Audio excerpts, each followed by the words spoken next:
संवाद उपनिषद श्रृंखला में आज का विषय व्यसन भाग 1। व्यसन व्यक्ति का स्वभाव विशेष होता है जो उसके व्यक्तित्व का अंश बन जाता है।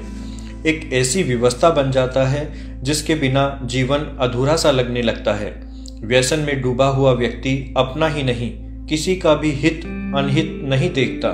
वह किसी भी प्रकार से अपने व्यसन की पूर्ति करता है। व्यसन भी एक प्रकार का संप्रेषण है। भीतर की अतृप्ति संप्रेषित होती है, व्यक्ति सक्रिय हो उठता है। ऐसा प्रतीत होता है कोई शक्ति भीतर की अतृप्ति को संप्रेषित कर रही है। अंदर की कोई जिज्ञासा है जो व्यक्ति को किसी व्यसन विशेष के साथ बांधती है। वे भावनाएं क्यों उभरती हैं, कैसे उभरती हैं, वह सब मनुष्य की व्यक्तिगत प्रकृति, परिवेश और परिस्थितियों पर निर्भर करता है। आवेग और आवेश की भी विशेष भूमिका व्यसनों के साथ बंधी हुई है। इच्छा पूरी नहीं होती है तो आवेग आवेश उभरते हैं। प्रत्येक प्रकार के आवेग का क्या प्रभाव व्यक्ति के व्यवहार पर पड़ता है, यह स्थान स्थान पर बताया गया है। आवेग आवेश भी संप्रेषण के माध्यम बनते हैं। व्यसन का सकारात्मक पक्ष विद्या व्यसन आदि है। मस्तिष्क की कोशिकाएं इच्छा प्रकट करती हैं और संप्रेषण प्रारंभ हो जाता है। ये इच्छाएं ही राग द्वेष का कारण बनती हैं। इनसे ही क्रोध, मान, भय, लोभ आदि कसाय उत्पन्न होते हैं। पंच कलेश की भी विशेष भूमिका होती है। व्यसन अंदर का संप्रेषण है। इसके साथ आवेग, आवेश, कसाय आदि के साथ साथ विषय विकार भी जुड़े हैं। व्यसनों की विभिन्न प्रकार से गणना की गई है। कहीं 7 व्यसन मुख्य माने गए हैं। हिंसा, शिकार, असत्य, अस्तेय, चोरी, जुआ, नशा, धूम्रपान, चुगली, वेश्या, पर स्त्री गमन। इसी प्रकार अनेक आवेग संवेग भी व्यसन का रूप ले लेते हैं। वर्तमान परिप्रेक्ष्य में अनेक नए व्यसन प्रकट हुए हैं जो जीवन को परावलंबी, पंगु और अकर्मण्य बनाने में महत्वपूर्ण भूमिका निभाते हैं। इनमें इंटरनेट, मोबाइल फोन, फैशन, आडंबर दिखावा आदि प्रमुख हैं। ये सभी अंदर की अतृप्त इच्छाओं, भावनाओं के संप्रेषण का कार्य करते हैं।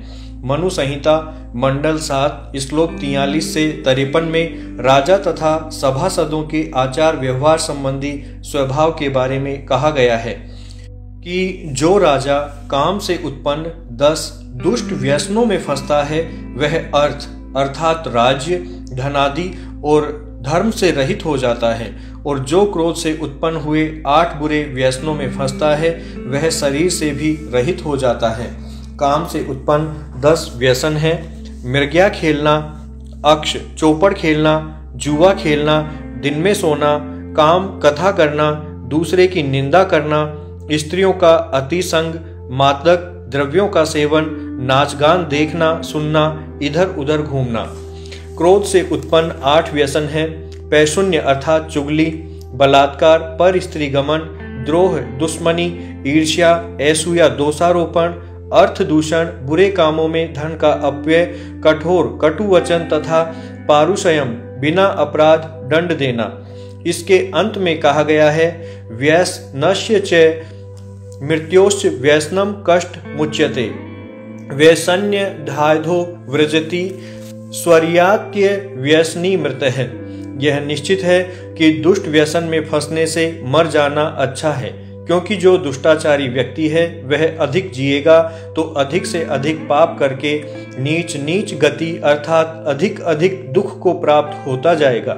और जो किसी व्यसन में नहीं फंसा वह मर भी जाएगा तो भी सुख को प्राप्त होता जाएगा। एक तरह के मानव निर्मित स्वभाव को जो व्यक्तित्व का अंग बन जाए व्यसन कह सकते हैं। जीवन का सबसे बड़ा व्यसन भोजन है। नहीं मिले तो व्यक्ति को आंदोलित कर देता है, अपराध करने पर मजबूर कर देता है। हर व्यसन का मूलतः स्वरूप व्यक्ति को अपने पास में जकड़ लेना ही है। व्यसन संस्कृत के व्यष्टित शब्द का अर्थ देता है। इसका अर्थ है घेर लेना, लपेट लेना। फिर इसकी पकड़ से छूट पाना भी उतना ही कठिन होता है। कुछ व्यसन व्यक्ति की परिस्थितियों के कारण होने वाले मानसिक प्रभाव से पैदा होते हैं। कुछ व्यसन भोग की प्रवृत्ति के कारण होते हैं। कुछ लोग अधिक खाने के शौकीन होते हैं। कुछ धूम्रपान करने अथवा तंबाकू के सेवन करने वाले, मदिरा पीने वाले, धन कमाने वाले नशे की तरह, खिलाड़ी आदि अनेक रूप हो सकते हैं। व्यसन न तो कभी नकारात्मक होता है न ही सकारात्मक। हर व्यसन के पीछे व्यक्ति का मनोविज्ञान कार्य करता है, अपने शरीर को व्यसन की एक प्रयोगशाला बना देता है।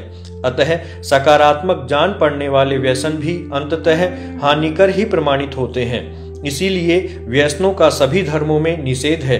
अधिक हानिकर व्यसनों के लिए कानून का सहारा भी लिया जाता है। सभी व्यसन या तो अज्ञानतावश शुरू होते हैं अथवा मन की किसी अभावग्रस्त स्थिति में। गांव का बालक छोटी उम्र में ही बीड़ी पीना सीख जाता है।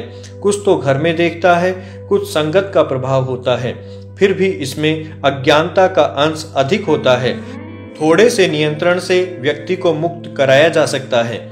बड़ी उम्र के व्यसनों में मन की अभावग्रस्त दशा अधिक झलकती है। व्यक्ति की मानसिक निर्बलता का प्रमाण भी हो सकती है, तो अपराध बोध भी देखा जा सकता है।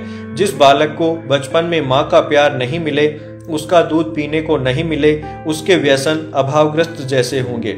जिसे अन्य भाई बहनों के अनुपात में कम प्यार मिले, उपेक्षा का बोध हो, उसके व्यसन अलग स्वरूप लिए होते हैं। छात्रावासों में धनी वर्ग के लड़के लड़कियों के व्यसन सोच समझकर पाले हुए होते हैं। यौनाचार इसका भयंकरतम रूप है। जीवन को नर्क बनाकर ही छोड़ता है। उनके भविष्य निर्माण की उम्र इसी में व्यतीत हो जाती है। परिणाम में भी केवल पशुभाव ही मिलता है। आज विश्व का यह सबसे बड़ा व्यसन बन गया है। लाखों की संख्या में इसने मनोरोगी पैदा कर दिए हैं। टीवी, इंटरनेट ने आग में घी का ही काम किया है। यह भोगवादी संस्कृति का चरम बिंदु बन गया है। इसका बड़ा कारण है शिक्षा में मन और मन की वृत्तियों के ज्ञान का अभाव। शिक्षा व्यक्ति परक न होकर विषय परक हो गई। व्यक्ति स्वयं के जीवन का आकलन कर ही नहीं पाता। माँ बाप के चंगुल से भागना चाहता है। अपराध से होने वाली गलानी की चर्चा भी किसी से नहीं करता। व्यसन में समा जाना चाहता है।